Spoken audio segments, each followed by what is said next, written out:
my name is Disposition, or otherwise known as Rachel, pretty much. But I will be your Gimp teacher for, well, till our classes are over. And right now, the first class, I just wanted to review the basics really and take a tour from or around Gimp just to really show you what each tool does in the toolbox, for example, and whether you know most of it or not. It's good to review and then see that way you know what everything does. And maybe you might learn something new that you didn't even know before. So yeah, that's kind of what we're doing today. So yeah, let's get started. The first tool is the rectangle select tool. Basically does just that, makes a rectangle selection, and you can fill it however you like with a color or something, or you can cut something out, make it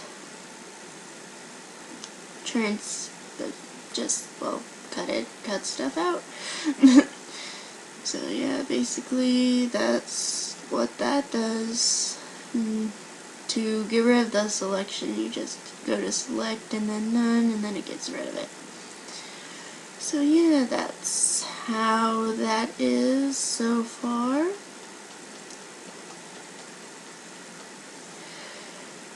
Then we have the ellipse select tool, which is basically the same thing, but just in a circle instead of a square or a box.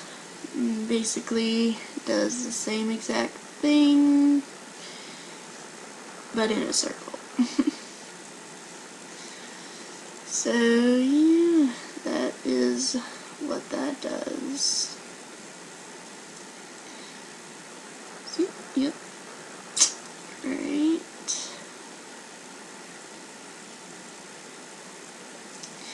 Then we are going to the lasso tool, or formerly known as the free select tool, which I'm not really sure what it does. I'm going to assume that you can make your own shapes, make your own selection, I guess. Like if you have a picture and you want to go around it and make your own little shape, whatever it is, whatnot, and I guess you could do that.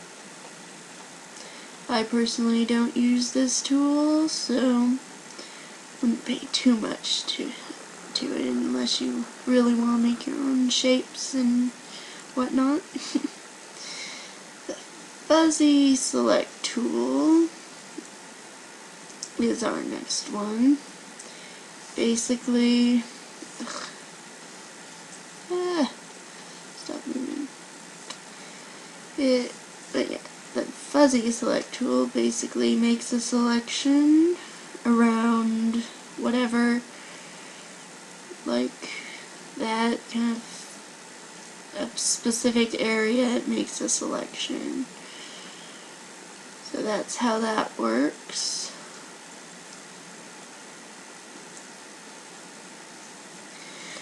Then the color, select by color tool.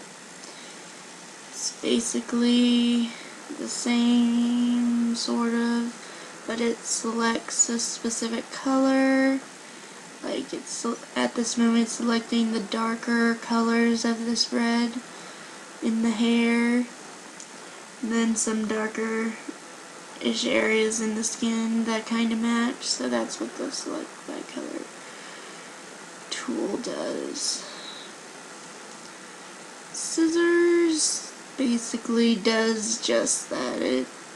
You just, I guess, can cut out specific areas, shapes, I guess, in a way.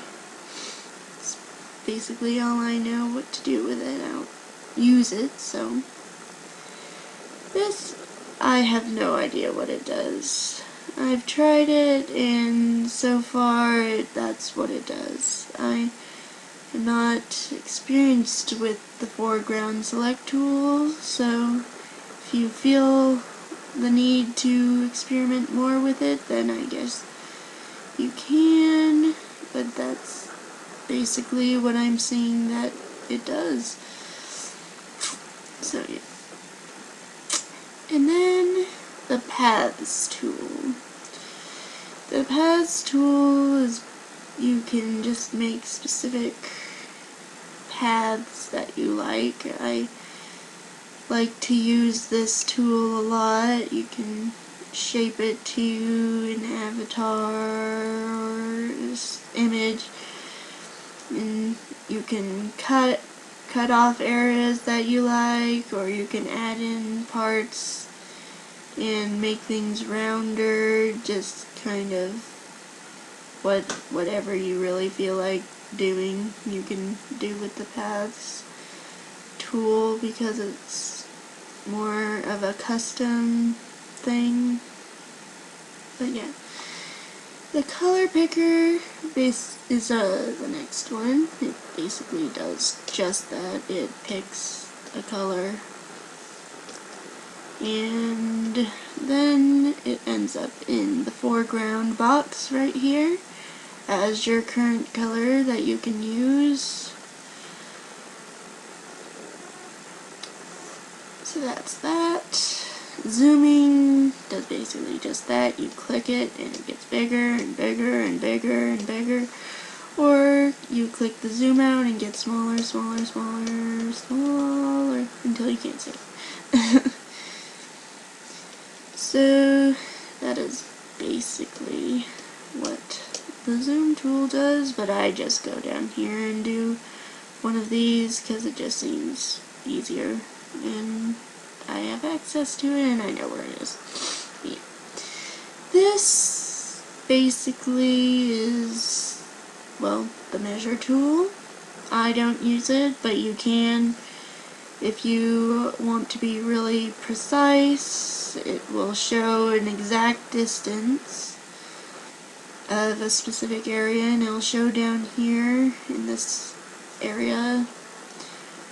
Don't know if you can see it, like right here, the area, this shoulder is 178 pixels by 64 degrees or something like that. So yeah, and then obviously the move tool moves stuff, does just that, it moves things. Need I say more? The line tool, I guess if there's a specific place you want to have something, I guess it can align it to an exact point, is what I'm getting from this. I like to place stuff myself wherever I feel like it, so I don't really use that much. And you probably won't use that much. At least, no, I don't. And then, the crop tool. Lovely. Crop tool. I love the crop tool because sometimes there's just stuff I don't want. So, the crop tool is basically just that. You can crop an image, make it smaller, or something like that. And that basically does just that. It crops things. Everyone should know what cropping means. And the rotate tool basically does just that. Rotate.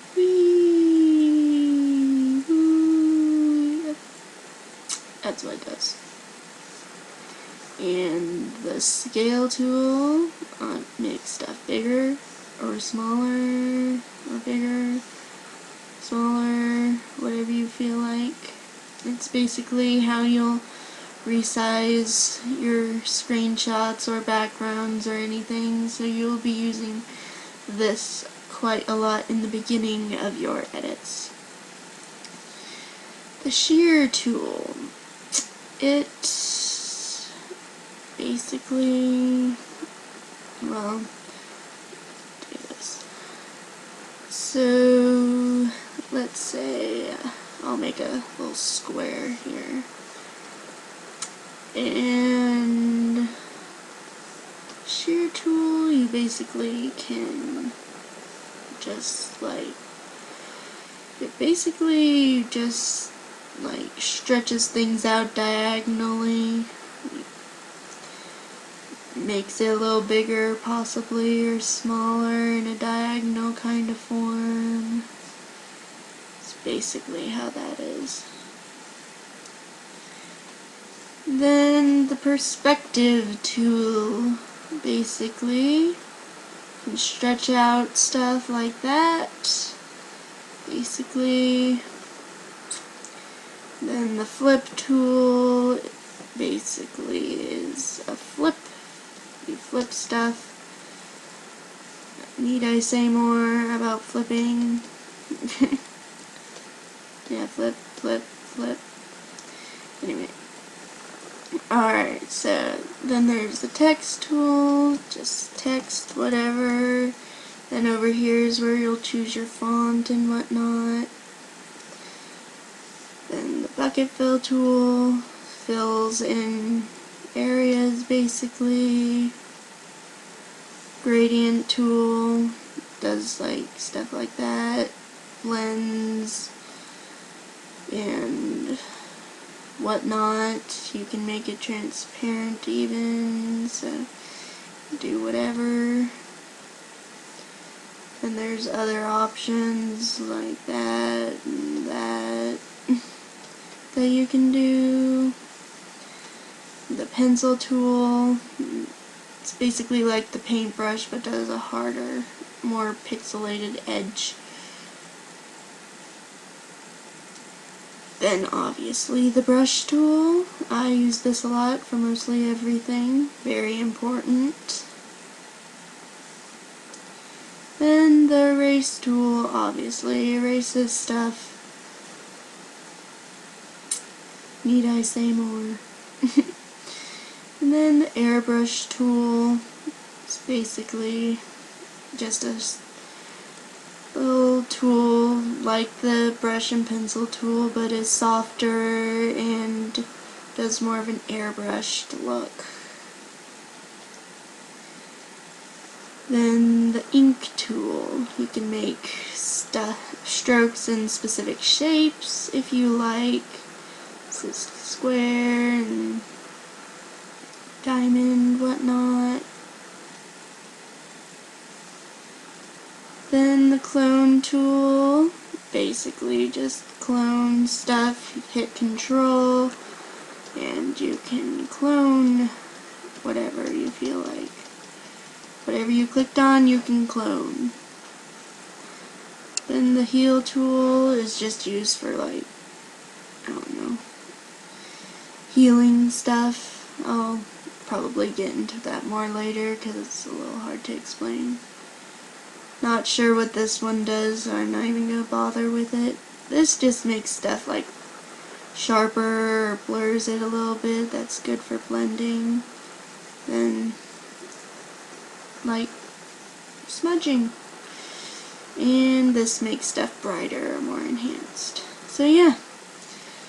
Sorry I zoomed through it a little bit. I only have 15 minutes for this video. So yeah, that's the toolbox part for Gimp, and if you have any questions I can always answer them.